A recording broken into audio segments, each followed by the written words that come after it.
Assalamualaikum warahmatullahi wabarakatuh. Salam sejahtera dan salam sehat buat kita semua.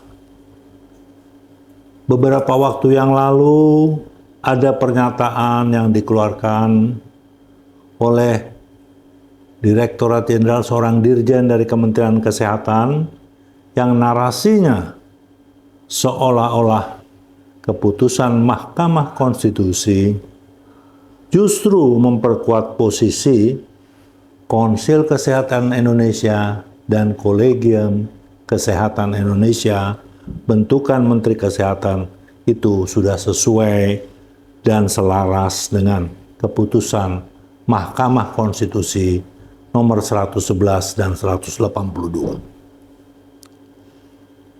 Teman-teman sekalian, mari kita membahasnya secara seksama. Amar putusan Mahkamah Konstitusi nomor 182 berbunyi, saya bacakan supaya jangan salah, menyatakan pasal 268 ayat 2 Undang-Undang Kesehatan nomor 17 tahun 2023, Konsil sebagaimana dimaksud pada ayat 1 berkedudukan di bawah dan bertanggung jawab kepada Presiden dan menjalankan perannya bersifat independen.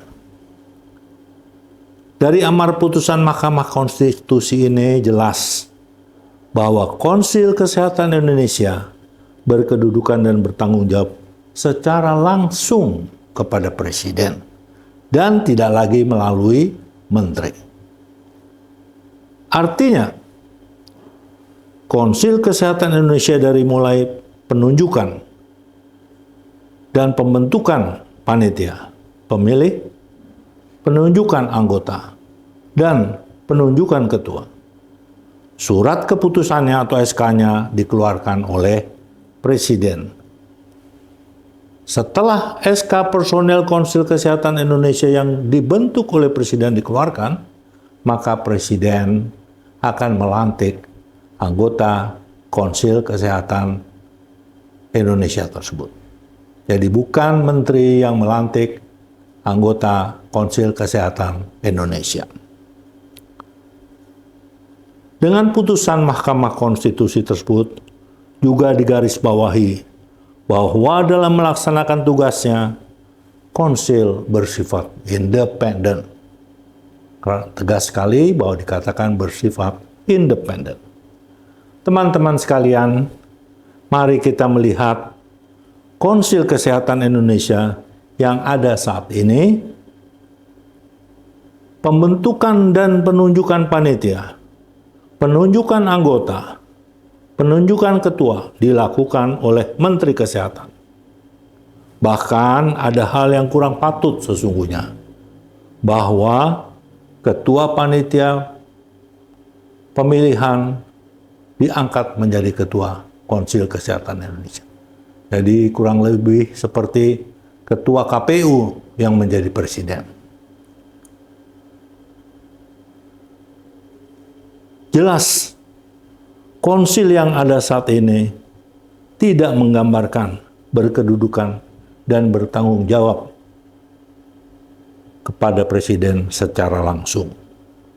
Hal ini disebabkan karena pembentukan Konsil Kesehatan Indonesia yang sekarang ada ini mengacu kepada Undang-Undang Kesehatan nomor 17 tahun 2023 bahwa Konsil berkedudukan di bawah dan bertanggung jawab kepada Presiden dan melalui menteri.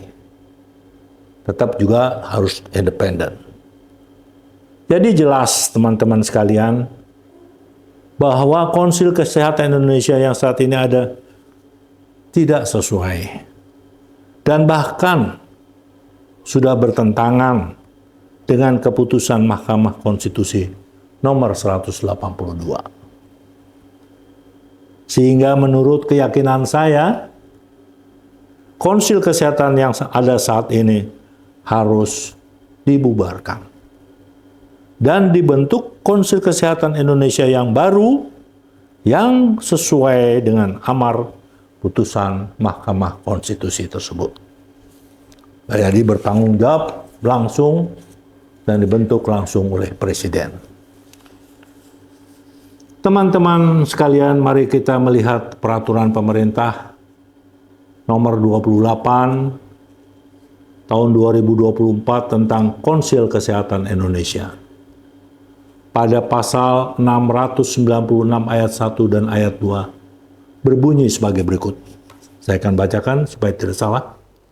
Pasal 1, Konsil Kesehatan Indonesia dalam melaksanakan tugas, fungsi dan wewenang sebagaimana dimaksud dalam pasal 695 ayat 2 sampai dengan ayat 4 harus berkoordinasi dengan Menteri dalam rangka menjamin kesesuaian dalam kebijakan yang ditetapkan oleh Menteri.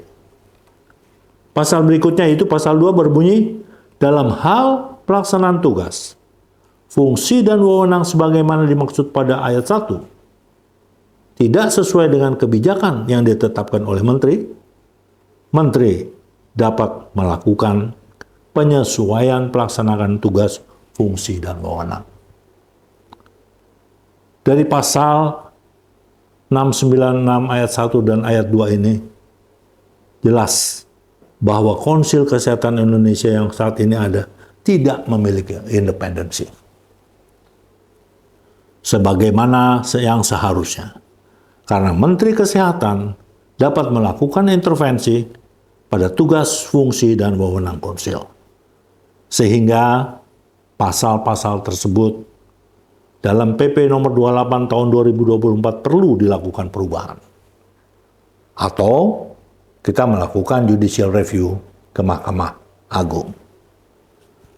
Demikianlah teman-teman penjelasan singkat saya tentang bagaimana Konsil Kesehatan Indonesia seharusnya setelah amar putusan Mahkamah Konstitusi nomor 111 dan 182. Mudah-mudahan ini menjadi jelas. Billahi taufik wal hidayah. Wassalamualaikum warahmatullahi wabarakatuh.